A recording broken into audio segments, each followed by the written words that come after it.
తెలంగాణలో కాంగ్రెస్ ప్రభుత్వం తనదైన మార్కును చూపించబోతుంది. ప్రజలకు ఇచ్చినటువంటి హామీలను నెరవేర్చే దిశగా కసరత్తు చేస్తుంది. ఇక గత ఏడాది అసెంబ్లీ ఎన్నికల ప్రచారంలో కాంగ్రెస్ పార్టీ ఇచ్చిన హామీలన్నింటినీ అధికారంలోకి వచ్చిన తర్వాత ఒక్కొక్కటిగా నెరవేరుస్తూ వస్తుంది. ఇప్పటికే కొన్ని హామీలు అమలు చేస్తుండగా మరికొన్నిటిని అమలు చేసేందుకు ఆఫీసర్లందరూ ఆ విధి విధానాల మీద కసరత్తు స్టార్ట్ చేసిండ్రు.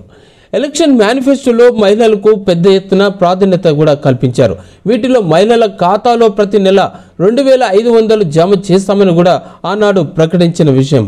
విశ్వసనీయమైన సమాచారం మేరకు చూస్తే జూలై నుంచే ఈ స్కీమ్ను ప్రారంభించేటట్టుగా కనబడుతుంది.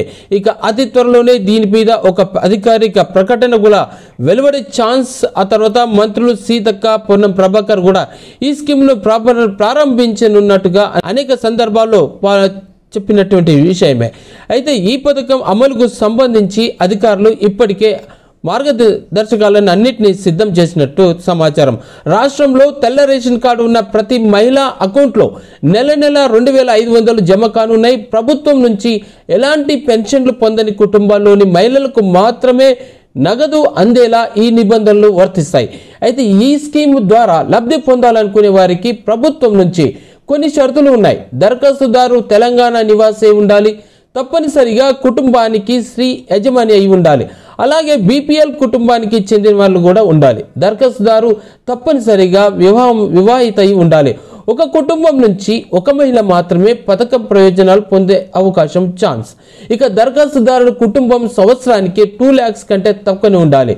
ప్రభుత్వ పథకాలకు రేషన్ కార్డులను ప్రామాణికంగా తెలంగాణ సర్కార్ తీసుకుంటుంది.